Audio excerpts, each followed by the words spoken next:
Okay, good morning everybody. So, Tom Pace, mentor, millionaire. So, I'm a millionaire.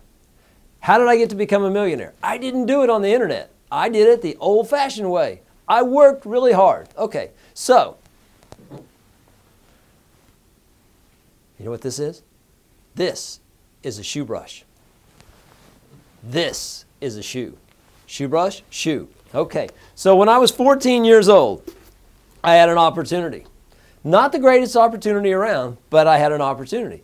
The opportunity was at the local barbershop at 63rd and Meridian, there was a barbershop.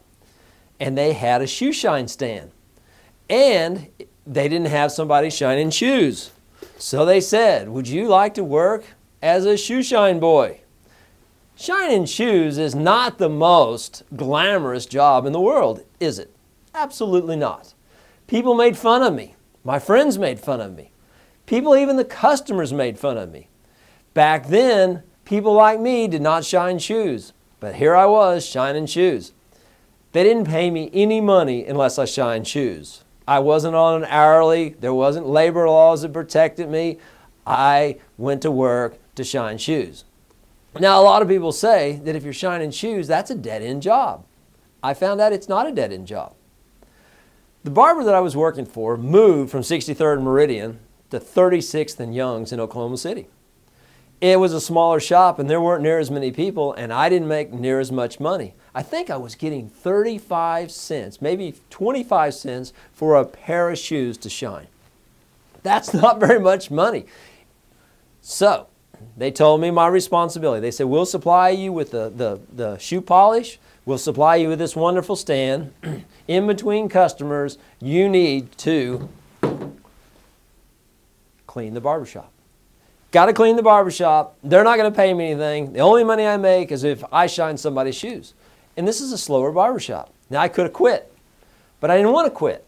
I'm wrinkled here. I'm going to unwrinkle. Okay, so I could have quit, but I didn't quit. So I was shining shoes. And some days, Saturday, of course, was my best day because when people were off, they came to get their haircuts.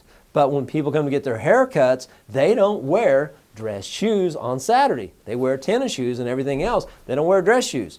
But during the week, I had this one customer. And he came on 2 or 3 times a week. And he wore a suit. And he had dress shoes. And his name was Vern. His last name was Eccles. And Vern Eccles would come in and he would get his hair washed and cut. Because I don't think he ever washed his hair on his own. I think he always had the barber do it. And she was pretty. Her name was Faye. She had red hair. Probably a decided red hair. I don't know for sure. But he would come in, he would get his hair cut, he would get a shampoo and a haircut, and then I would shine his shoes for him. Well, one day, Vern, Mr. Eccles, asked me if I would like a job working in his restaurant. Now here I am shining shoes, not making very much money, sweeping the floor of this place, but I had a good attitude. I showed up on time. I kept the barbershop clean and I shined his shoes to the best of my ability. I even had to learn how to shine shoes because I'd never been taught how to shine shoes. So I had to learn how to shine shoes, and this was before YouTube, so I couldn't just go on YouTube to find out how to shine shoes, so I had to ask other people how to shine shoes. I learned how to shine shoes, and he asked me if I wanted to work in his restaurant. I said, of course I'd like to work in your restaurant. He said, great, you can start right away.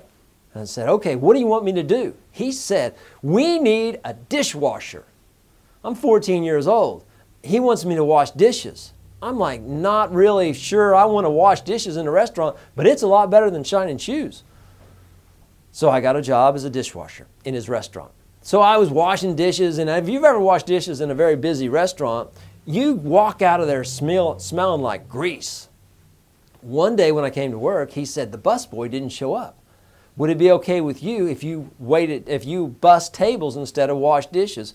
Matter of fact, I think he said, I need you to do both, wash dishes and bus the tables. So I did it. Extra work, no extra pay. And then he said, you're doing such a great job bussing tables, why don't you just do that full time and you don't have to wash dishes anymore? I said, great, I'll do it. And then one night I came to work and he said, the waiter didn't show up. And I was wondering if you could wait tables. I said, yes, sir, I'd be happy to wait tables. So I started waiting tables. And then I got tips. Now, I learned something a few years ago about the difference between greed and ambition.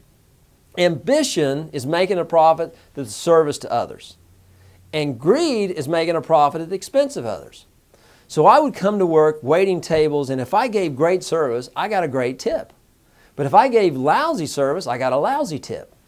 So what I could do back in the day is if I got a lousy tip and they paid with a credit card, I could just, if they gave me like $1, I could just add a 0 to it and get a $10 tip. That's greed.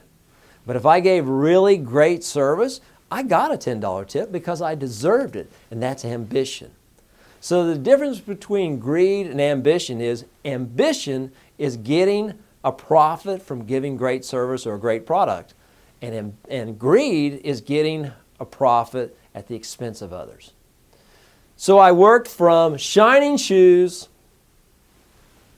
to washing dishes to being a busboy to being a waiter at 14, and one day he said, "Would you like to be the night manager?" 14 years old. I said, absolutely. So I believe that at any job that we have, if we're willing to take the action, and did you see that? If we're willing to take the action and continue to have the right attitude and to do the absolute best job we can, others will recognize it and they will offer us opportunities. It is so much better to be in demand than to be demanding. When we say, I got to have this or I got to have that, forget about it. Be the kind of person that people want to be around. Be a positive person. Be a person that says, give me that opportunity, give me that job, I'll do it. The more we help other people, the better our lives are.